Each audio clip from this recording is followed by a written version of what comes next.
Hello guys, I am doctor Adarsh Sharma. Welcome to my YouTube channel Khatiya Chronicles. नाम से ही पता है कि पुरानी कोई फिर से कहानी आने वाली है। आज मैं किसी कहानी के बारे में बात नहीं करना चाहता हूँ। मैं एक ऐसे हीरो के बारे में बात करना चाहता हूँ जो 90s के बच्चों का सबसे बेस्ट हीरो था, सबसे फेवरेट हीरो माना जाता था। आप उस टाइम अगर किसी भी बच्चे से, जो उस टाइम दूरदर्शन ही चलता था, बस दूरदर्शन के अलावा दूसरा कोई चैनल नहीं हुआ करता था। सो अगर किसी भी बच्चे से उठा के पूछोगे, 90% बच्चे आपको एक ही जवाब देंगे। कोई सलमान खान नहीं, कोई शाहरुख खान नहीं, सनी देओल, कुछ नहीं। वो बोलेंगे स्वामी। स्वामी मालगुंडे डेज वाला स्वामी। अगर आप 90s के किड हैं, मतलब आपका बोर्न 90s में हुआ था, और अगर आपने मालगुडी डेज नहीं देखा या आप स्वामी को नहीं जाते, तो आप एक काम करिए, आप जाके चुल्लू भर पानी में डूब के मर जाइए, क्योंकि आपको जीने का कोई अधिकार नहीं है। क्या सीरियल था यार, क्या मज़ेदार। ऐसा नाटक जो मतलब दिल खोल के उसने रख दिया। उसने ऐसी यादें हम लोगों को दी हैं जिसके बारे में बोलना भी मेरे लिए बहुत मुश्किल है अभी भी। मैं जब भी चाहता हूँ ना कि मैं 90s के डेज़ में या अपने अर्ली 20s के डेज़ में वापस चला जाऊँ, मैं अपना चाइल्डहुड फिर से जी लूँ, काश मैं उन टाइम में पहुँच जाऊँ। तो वो तो प्रैक्टिकली पॉसिबल नहीं। तो क्या तरीका है, मैं यही करता हूँ, मैं उठा के मालगुडी डेटीज़ का रैंडमली कोई भी एक एपिसोड उठा के देख लेता हूँ। और अगर स्वामी वाला एपिसोड है तो भाई साहब उसकी तो बात ही फिर अलग हो जाती है। इतना प्योर सिनेमा आज तक मैंने ज़िंदगी में कभी नहीं देखा, और इतनी कम उम्र में ऐसी एक्टिंग करना लगभग नेक्स्ट टू इम्पॉसिबल है। वो मासूमियत, वो स्टोरी स्वामी की अपने माँ बाप के साथ, स्वामी के अपने टीचर्स के साथ, अपने दोस्तों के साथ, जो राजम था, मटर था, मणि था, ये जो उसके सारे दोस्त हुआ करते थे, जो वो स्टोरी बिल्ड होती थी। और ऐसा फील होता था जैसे यार ये स्वामी की स्टोरी नहीं, ये हम लोगों की स्टोरी है। ये स्वामी नहीं, ये हम हैं।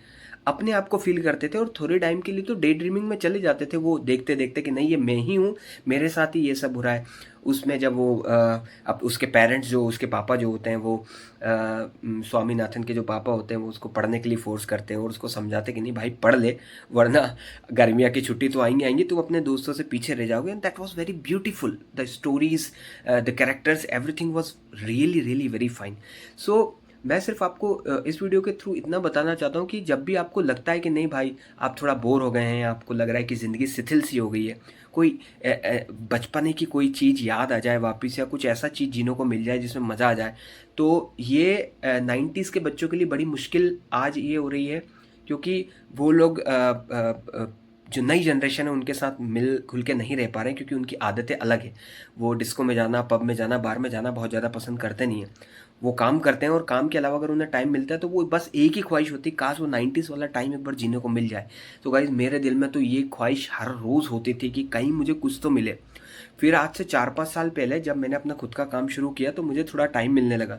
तो रिसेंटली पता नहीं कहाँ से यूट्यूब पे एक पॉपअप आया, और मैंने उठा के देखा। मैंने, अरे यार मैं कितना पागल था, अभी तक मैंने देखा क्यों नहीं। मैंने पहला एपिसोड लगाया स्वामी का, एंड उस दिन मैं लिटरली बता रहा हूँ, मैंने अपना 90s वाला एरा, मैंने अपना अर्ली 20 वाला एरा फिर से जिया है। जबकि मैं 1995 का हूँ, तो 2000 तक जो था, 2001 मतलब 1999 से लेके 2001-2 तक टीवी आना शुरू हो गया था। ब्लैक एंड वाइट शटर वाली टीवी आने लगे थे, और 5-6 साल का मैं हो गया था तो मुझे आइडिया हो गया था कि टीवी में क्या देखना है, कैसे देखना है। And we were literally a big fan of Swami. Swami अगर आ गया, मतलब ये 3 से 5 बजे के बीच में पूरे 2 घंटे का एपिसोड आया करता था एक, जिसमें आधे घंटे का ब्रेक हुआ करता था। मतलब संडे के दिन कहीं भी हो, किधर भी हो, अगर लाइट नहीं होती थी तो मतलब रोना आ जाता था हम लोगों को। लिटरली रोने लग जाते थे कि काश लाइट कहीं से आ जाए। इसका रिपीट टेलीकास्ट जो था रात में लेट आता था, वो 11 से 1 के बीच में आता था। तो पेरेंट्स को उस टाइम कन्विंस करना बहुत मुश्किल हो जाता था कि यार काश हमें ये देख लेने दे, छूटता तो फिर भी 11 से 12 बजे तक तो हम जैसे तैसे लड़ झगड़ के देख लेते, लेकिन 12 बजे हमें सोना ही पड़ता था, और आंखों में आंसू होते थे कि काश थोड़ा सा और देखने को मिल जाए। और the magic that that that series holds was literally very very well. और स्वामी एक ऐसा कैरेक्टर है, आज भी अगर किसी भी बच्चे से उठा के पूछोगे भाई कि यार स्वामी के बारे में, तो वो तुरंत बोलेगा नहीं यार, दैट इमेजेस, दैट वीडियोस, वो कहानियाँ, वो किस्से, मतलब इतनी प्योरिटी से वो बिल्ड हुआ था कि मतलब मज़ा आ गया था उसमें।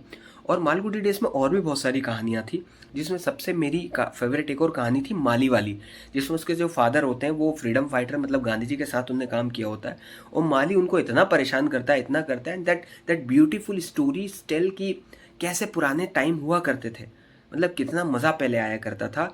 एक एक बोलते ना, आज की ज़िंदगी में एक क्लिक पे आपको सब कुछ मिल जाता है। आप रील स्वैप करिए, आपका एंटरटेनमेंट हो जाएगा, टाइम पास हो, लेकिन आप फ़ील करते होंगे हम कितना अकेला फ़ील करते हैं। जबकि हमारे पास आप एक फ़ोन में किसी से बात कर सकते हैं, आप वीडियो कर सकते हैं, वीडियो कॉल लगा सकते हैं, दुनिया भर की इन्फॉर्मेशन आपके फ़ोन में, लेकिन still you feel loneliness. Why? Because that boringness, that feeling of getting bored, doing something which do not worthwhile, जो किसी काम का नहीं होता था, फालतू ही घूमते रहना, किसी भी दोस्त के घर घंटों बैठे रहना, लाइट का घंटों तक इंतज़ार करते रहना, और लाइट आते बहुत तेज चिल्लाना, चले जाने में फिर से चिल्लाना। सारे बच्चे गांव के बाहर मिला करते थे, और दैट वाज अ मोमेंट जब हम लोग सोचते थे कि नहीं यार, हमें ये लगता था कि काश बस ये ज़िंदगी जल्दी आगे बढ़े और हम लोग बड़े हो जाएं, हम लोग शहर में जाएं, कमाएं, और फिर हम लोग आगे बढ़ें। बट वो इतना बड़ा मिथ था कि पूछिए मत। मतलब आज अगर मेरे से या मेरे जैसे किसी भी आदमी से पूछे, वो ये बोलेगा काश अगर भगवान हमसे कोई विश मांगे एक, तो मैं तो नहीं बोलूँगा कि मुझे करोड़ों अरबों रुपये चाहिए, मैं बोलूँगा बस मुझे एक दिन पुराना वापस उसी दिन में जीने का मौका मिल जाए। वो 90s के डेज़, वो अमेजिंग एरा जब पे दोस्त होते थे। इवन ये होता था कि हम खाना तक दोस्तों के घर खा लिया करते थे, ज़्यादा लेट हो जाते थे तो वहीं सो जाया करते थे, घर पे इन्फॉर्मेशन पहुंचा दिया करते थे। और फिर अगर सारे, और एक अच्छी खासियत उस टाइम ये होती थी कि सब मिलके टीवी देखा करते थे, क्योंकि बहुत कम टीवी हुआ करती थी। तो जिसके यहाँ टीवी होती थी, 7-8 दोस्त बढ़िया आराम से बैठ के, और उस टाइम के पेरेंट्स भी बड़े अच्छे हुआ करते थे, तो वो मीठे भजिए, गुलाब जामुन या घर में जो भी खाने का होता वो बच्चों को ऑफर कर दिए करते थे, और बच्चे खेलते थे और खाते थे। सो लिटरली अगर आप मुझसे पूछो कि मेरा हीरो कौन हुआ करता था, तो मैं तो आंख बंद करके आपसे बोलूँगा कि स्वामी से बड़ा हीरो हमारे लिए कोई नहीं था 90s में। और अगर आपने अभी तक नहीं देखा तो guys it's my humble request, जाइए और मालगुडी डेज के पूरे एपिसोड फिर से देख डालिए। अगर आपका बचपन फिर से आपको रिमाइंड नहीं हुआ तो मेरा नाम डॉक्टर आदर्श ने, आपको मज़ा आ जाएगा। फीलिंग ऑफ इनोसेंस, वो उसके चेहरे की मासूमियत, वो स्टोरीज़, वो पुरानी कहानियाँ, वो पुराने दिन, कैसे हम लोग बैग लेके जाया करते थे, कैसे एग्ज़ाम की तैयारी किया करते थे, कैसे हमारे दोस्तों से छोटी छोटी बातों में लड़ाई हुआ करती थी, फिर दूसरे दिन उस दोस्त से दोस्ती हो जाया करती थी, कैसे दूसरे स्कूल वाले दोस्त बन जाया करते थे, कैसे हमने क्रिकेट की टीम बनाई थी, क्रिकेट खेलते थे। जैसे स्वामी ने भी क्रिकेट की टीम बनाई थी, उसको टेक बॉलर बोलते थे, बेचारा आखिरी में वो मैच ही नहीं खेल पाया क्योंकि वो गुम गया था। पूरी स्टोरी मैं नहीं बता सकता, वो आपको जाके देखनी पड़ेगी, but literally that's amazing, that's really very near to my heart. I want all you people, सबको बोलना चाहूँगा कि जाके ज़रूर देखें। इतना शांति मिलेगी ना, इस ये जो वर्ल्ड है जहाँ फुल ऑफ नॉइसेस है, कमाना है, सब कुछ है, और ज़िंदगी इतनी तेज़ी से निकल रही है जहाँ में कुछ पता नहीं चल रहा है, वहाँ आप 1 घंटा 2 घंटा तो अपने आप को दे सकते हैं। हफ्ते में अगर 3-4 घंटे भी आपको मिलते हैं लिटरली, तो 1 घंटा दे के आप एक बार निकाल के और देख के देखिए। मैं तो जब भी मुझे टाइम मिलता है तो मैंने पुराने सीरियल सारे देख मारे, टेलीफिल्म्स पूरी देख मारी है, मुंशी प्रेमचंद के सारे सीरियल देख मारे, कुछ नहीं छोड़ा है। मतलब अब मैं इस पे आ गया कि मैं पुरानी पिक्चर देखने लगा हूँ।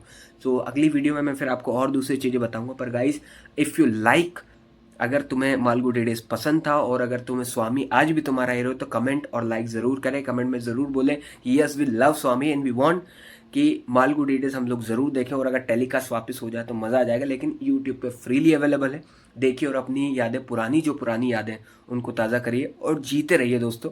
ज़िंदगी है, काम है, सब कुछ है, चलता रहेगा, लेकिन वो जो एक इनोसेंस 90s के बच्चों में अभी भी बाकी है, जो अपने माँ बाप से आज भी डरते हैं, इज्जत करते हैं, जो हर एक की परवाह करते हैं, वो नहीं जानी चाहिए। और वो इन्हीं टीवी सीरियल्स और इसी माहौल की वजह से हमें मिली है। सो उसे भूलिए मत। और क्या देखना है, मालगुडी डेज ज़रूर देखना है। और अगले एपिसोड में मैं जब आऊँ वीडियो में, तो मुझे बताइएगा या इसी वीडियो में कमेंट करके बताइएगा कि क्या आपने कौन सा एपिसोड देखा और कौन सा एपिसोड और कौन सा अपने स्वामी का सबसे फेवरेट दोस्त कौन था, ये मुझे बताइएगा कमेंट करके। Thank you so much guys. Hope ये वीडियो से आपको थोड़ी पुरानी यादें ताज़ा हुई होंगी, और यही मेरा मकसद है कि मैं उन लोगों को जोड़ पाऊँ जो 90s के लोग हैं, जो थोड़ा इस जनरेशन से अलग